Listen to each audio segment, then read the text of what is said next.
Hello, YouTube. Good afternoon. Today I have a great call with a gentleman from Mexico who's selling on Amazon. He's selling courses. He's investing in real estate. He's doing it all. He has questions about everything, and he lives in Mexico. Does he want to immigrate? Where does he want to pay taxes?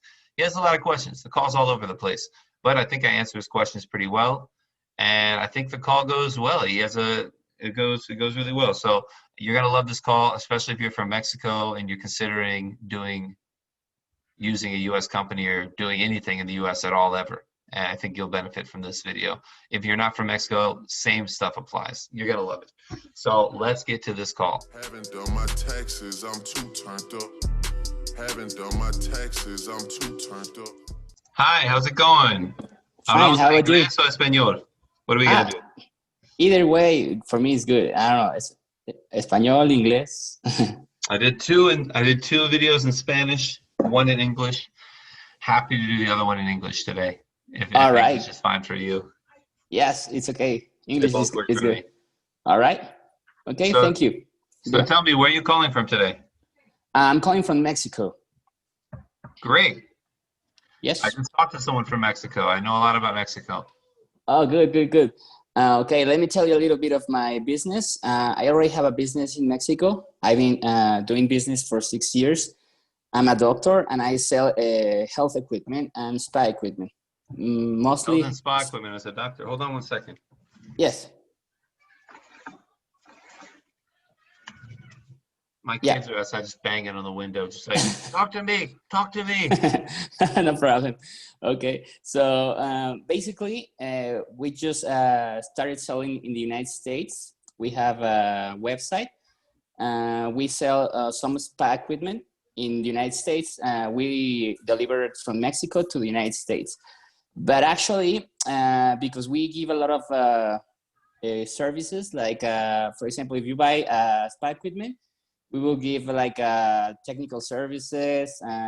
Also, we teach people how to use equipment. So people ask us, the clients from the United States, mostly Latino, ask for office in the United States, or maybe at least if they can purchase the products in Amazon, like a marketplace. So we were actually thinking about using a Delaware LLC to sell the equipments.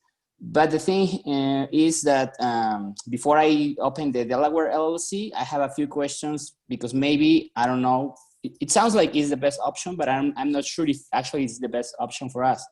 Yeah.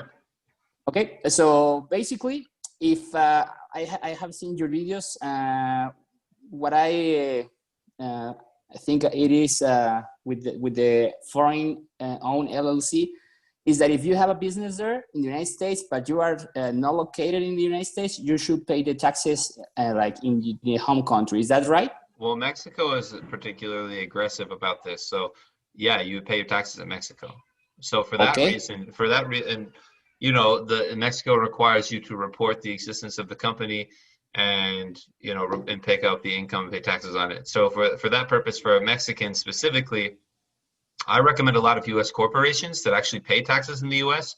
Yes. But it's the rates are about the same or as in Mexico, but you have the benefits of a U.S. company. And for you guys, that might make more sense. Yeah, actually, that was my first thought, that it is actually a little bit better to pay taxes in the United States. But the thing here is this. Actually, I am actually also about to opening like a online school for spa in order to learn how to do treatments with equipment. And because of that, I thought that it could be a good option to open it in Florida and then use like the single member LLC with an E2 visa. It is like an investment visa. So then I can pay taxes in the United States, which is a little bit better than doing in Mexico. Oh, so you want to move to the U.S.? Yeah, well, only that part of the company, right? Like for the school and a little bit of the selling equipment in the United States. But the problem here is this. If I have an LLC first in Delaware, because I already have that, and I'm about to start it, but I don't want to do it before I ask you this because I don't want to make anything wrong. If I do the Delaware LLC and I start paying taxes in United States, and after that, I open another LLC in Florida with an investment visa, what happens to the LLC in Delaware? Because I don't want to be like having troubles because I will have companies in 2 states. And especially because if I have the investment visa, I would like to be like a single member. So it will be like I think you're a little. You might be a little confused. Oh yeah, So there's no problem if you open a company and do nothing with it. There's no problem in the U.S. I don't know if you have to report it in Mexico, and if there's different things you have to do in Mexico to report the existence of the company, open or not. There are similar stuff in the U.S. where if you have a company outside, you have to report it basically open or not, activity. I mean, like active, working or not. But that's a Mexico question. In the U.S., there's nothing really to do. You can just forget about it. Regarding the E2 visa, that's for you to travel in and out, and it doesn't impact the taxation of the company. It impacts the taxation of yourself. So if you live in the U.S. long enough, basically over 183 days a year, then you can be taxed in the United States. And that means that the income you earn here would be taxed here, and then you would basically at the same time. So at the same time you become a tax resident in the U.S., you have to make sure that you're not a tax resident of Mexico. So you have to check the residency rules on both sides to make sure that, because what you're really trying to do is become a tax resident of the U.S. At the same time, you're getting rid of your tax residency in Mexico. Oh, okay, I get it. Mexico is the big secret here, because you need them. They're just a little more strict, I suppose. So you really need to be on top of like the residency stuff there, and you need to like really be living here and paying taxes here to do it that way. And you will end up paying less taxes. The rates aren't the only story in the U.S. You're just allowed to deduct a lot of stuff, and and the banks don't ever withhold taxes. I think you understand that it's a lot of businesses easier to do in the United States, just because there's so much less compliance. So yes, if you came here and earned the money here, you'd probably pay less overall taxes, but there's different things you need to do in regards to your companies before coming here, and you have to report everything when you're here. But that's the big difference, I guess. Oh, okay. Thing I wanted to clarify. And if in that case that I move everything to the United States, if I have like a business, for example, for Delaware for selling in Amazon, right? But then I have another business in Florida, like a spa school. Let's suppose that. And then I have a LLC, and I choose to be taxed as a single member. And if Florida doesn't have like a state income tax, right? But what will happen to Delaware company? Do I have to pay a state income tax in Delaware, or I don't get that? No, generally you open the LLC in the state where you're doing business. Delaware is great for people who aren't here. If that's going to be a business that's mostly done remotely and online and everything, you're fine operating it a Delaware company, and there's no state tax in Delaware. Okay. So they tax you if you're doing stuff in the state, but just for having the company and operating all over in different places, there's no taxes there. So you're fine operating with that company out of Delaware. Just know that if you have an office or you want to register to do business in Florida, you have to actually register the company in Florida.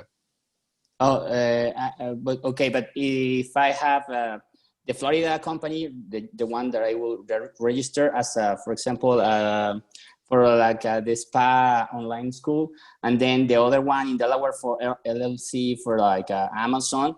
Is that okay if I have in both states? I would do it the other way around. I'd use the Delaware one for the online school, and I'd use a Florida company for Amazon, okay. Because they're going to need to verify addresses and stuff, and you might need licenses. It's just more compliance for an Amazon business than for just an online course, because the online course is you make it and it sells, like whatever is there. But the Amazon store will have some physical business associated with it. Oh, okay, I get it now. So it's not that big of a problem if it's an online business. As long as it's online business in Delaware, it's fine. I mean, yeah. I mean, the only thing you have to do is If you're not registered in your state and you're doing business in your state, and you have like a legal issue, then Okay. it goes to the legal issue goes to the courts in the state where you're registered, I believe. I'm not an attorney, but Okay. like the legal issue thing is one, and if you're doing business, like have a store or a physical space, you need to register your business in the state. Oh, yeah. Okay, I get it now. So that's the only Yeah. thing. Okay. Okay. Another question that I have is, if in the case I open first the Delaware, because that's easier for now, and actually I have like for now the LLC owned as a foreign owned LLC, and then after in a few months or next year I open the Florida one with the physical presence. So the one that is a foreign owned LLC can remain a foreign owned LLC even though I have like a physical one in Florida. Is that possible to remain, or both they become like a because I already have the physical presence in one, they all become like the, if I were paying taxes in the United States. Well, when you become a resident, you have to pay taxes on your worldwide income anyways. Oh, okay. But if I get the visa, like if I think that visa, the E2, it doesn't give you residence. It's all about status. the time you spend. It's all about the time. It's Okay. So first and foremost, it's where you earn the income. If you earn the income in the United States physically here, then you pay taxes here on that income. If you earn the income while doing your work in Mexico from your house, then you pay taxes in Mexico. That's the first thing, is where the income is earned. Since a lot of it that what you're doing is on the internet, it's basically where you live. And that's why I talk about tax residency next. Okay, yeah, because if I spend more than 100 and like half of the year there, then I'll become a tax resident, even though I don't have the resident status, right? As long as you're not on a student visa, correct. Oh, okay. Okay, I get it now. And I think I have another question about like real estate. If I have an LLC, for example, if I decided to stay in Mexico, and then I have the foreign-owned LLC in Delaware, and then someday I decide to invest in real estate as with an LLC. The LLC actually has a presence there in the United States because there is a real estate, right? Real estate is physically located in the U.S. Yeah. So you have to pay taxes on that. Okay, so I have to pay taxes on that, but the other the Delaware LLC will still remain a foreign-owned LLC, right? It won't have any problem. When you buy real estate, you should put it under a company organized in that state. Okay. So if you're buying real estate in Florida, you should put it under a Florida company. Okay. But that's with taxes. I mean, is it okay to have like a Florida LLC for the real estate and then a foreign-owned LLC and pay taxes outside the United States? Is that possible? Pay taxes outside the U.S. for U.S.-based property? Yeah. No. For the other one, for the Delaware one, for the I mean, you can separate it into different businesses. So if you don't ever come to the United States, but you buy a piece of real estate, then only the real estate is under the U.S. tax rules.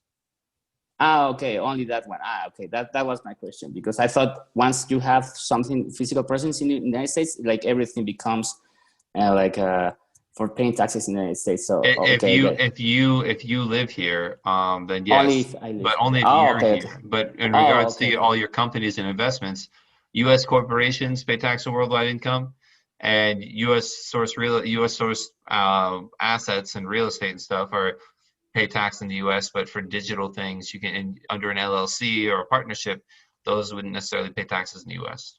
Okay. So I get it. Thank you. So, for example, if I decided to start paying taxes in the United States for my company, then I don't need the visa. I just file taxes in the United States and maybe show the Mexican government that I have paid taxes in the United States. Or how will I do that? If you have a U.S. corporation, an LLC. An LLC, then you don't pay taxes if you're doing nothing here in the United States. You would only pay in Mexico. Oh, okay, okay, okay.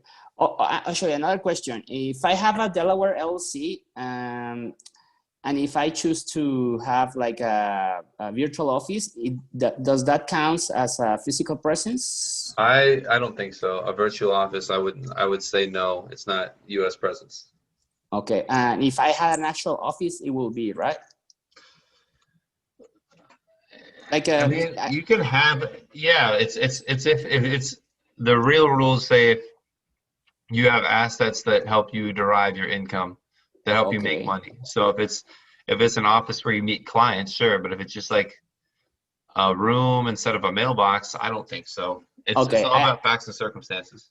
Okay, I ask you this because some banks actually, in order to open an account, they ask you to have an office. So It's funny. So like banks and different technology services, PayPal and things, they only want to work with U.S. residents, and yes. they might ask you for tax forms to confirm you're a U.S. resident, but they don't necessarily parlay this information to the IRS and like Oh, tell the okay, okay, okay. IRS that you said you're a resident. So it's tiptoeing a line. You want to take the position that you're a resident kind of for the banks, but then you want to not be a resident for the IRS. Yeah, yeah, yeah. Because I find some place that they actually like give you a virtual office in order to you just tell the bank that you have like an office, but it's just a virtual office. It's not like a real office. Yeah, So I mean, for all of my clients, they use my office address, and we oh, open the okay, accounts okay, that way. okay. Yeah, because And I should even though actually. sometimes it has been an issue, but yeah, that's what have been doing. Ah, okay, but I was about to like finish to open up a virtual office, but I was afraid that if I did that, I will then become like a physical presence. Okay, okay. Actually, I don't know if we should talk about the prices after, or you We just could send me an talk now. email. Basically, yeah, I Okay, think I can definitely help you. We do fixed pricing. So basically, we help you with everything. Obviously, you know how to open a company, but what we'll let you do is use our address. We'll get an ITIN for you. We'll get the EIN number fast. We open the company, and this is our okay, basic like company service. And okay, I consult with you on how you should operate the company, what company to open, how to structure it, and then you have my information if you have questions during the year. We also have a second call where we open some bank accounts with you and okay, connect any other accounts that you need to have connected. We'll do our best to help you with that. Obviously, I don't work for the bank, but we know okay, okay. how to get these things accepted.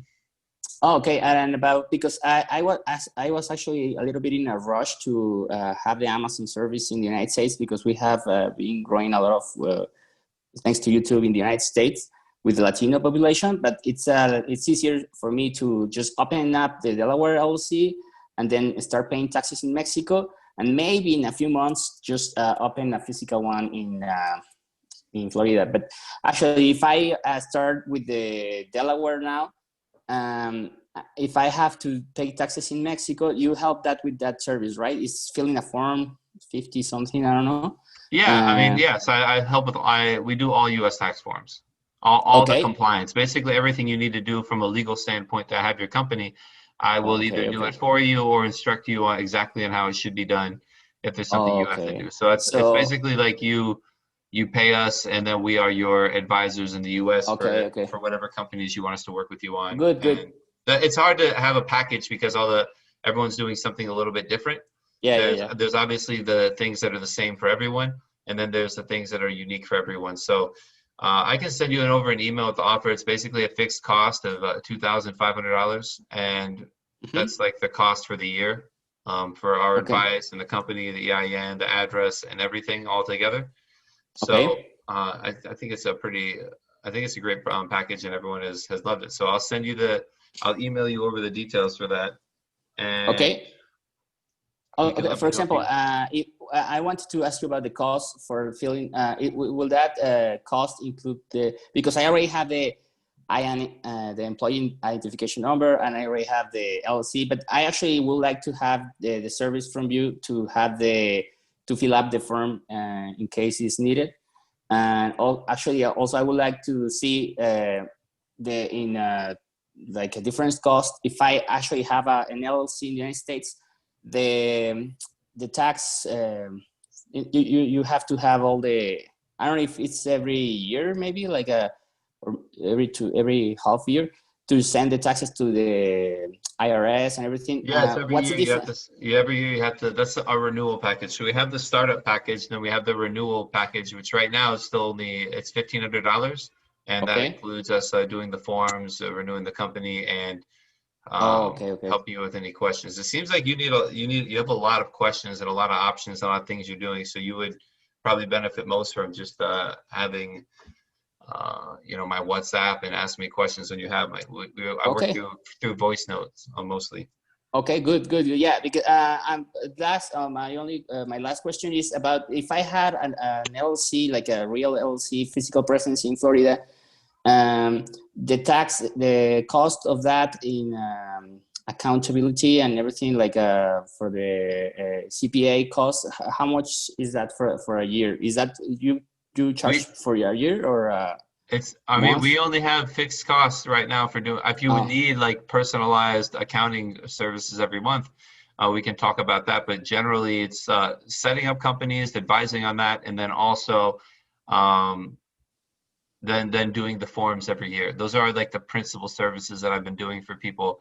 And okay. most people aren't able to get on the phone with me for me to give them all the answers on the first phone call. So that's usually included in the packet price. Oh, okay, okay, Like okay. obviously there's a huge value to the conversation we just had because I've told Yep. you exactly what you need to do and what you need to know and all the important things that save Yeah, you a yeah, lot of yeah. money in the Thank long you. run. So most people don't get this. So that's a big Yes, yes. value of the package too. Yeah, thank you very much. Actually, I think I will be hiring your services. I just right now thinking about the future. Maybe like if I have a real LLC with the real with more difficult accounting and everything. So just Well, wondering if the service you. I hope you get extremely successful and sell a ton of your products. So then you need more tax advisory services. Obviously, with like the immigration, we have attorneys who can get E-2 visas and can set up businesses so you'll get approved if you want a visa. Like we're solutions oriented firm. So Oh, okay. Thank you. whatever you need, it's really finding a solution, not just filling out tax forms all day. All right, all right. Thank you. So I will appreciate it if you send me the email with the fees about the LLCs and everything, Yeah. so we can start working together. Cool. I'll send you an email. If I don't, you can email me. I have another call actually right now, so I have to jump on that one, and then Okay. I packed myself back to back to back to back today. Okay. Okay. Okay. You'll see a couple of videos of this orange hoodie on. Okay. Okay. It's good. No problem. Okay. So I really appreciate your time, and we will be talking soon. Likewise. Thanks, Omar. Nice to speak with you. Okay. Have a good day. You Bye. too. Bye. So that call went really nice. Omar had a lot of good questions. It was fun again to talk in English. I have 2 other videos on my Tu Empresa en America channel. Should be linked below. So if you speak Spanish as well, you should definitely check out my Spanish only channel because I also speak Spanish. If you have questions, comment below. Let me know. I'll try and answer. I've been really bad at answering questions, but I appreciate you guys commenting. Make sure to like. It helps the algorithm. That thumbs up right below me. Give me that thumbs up. And then also subscribe so you are made aware of when I put out new videos, which happen pretty frequently.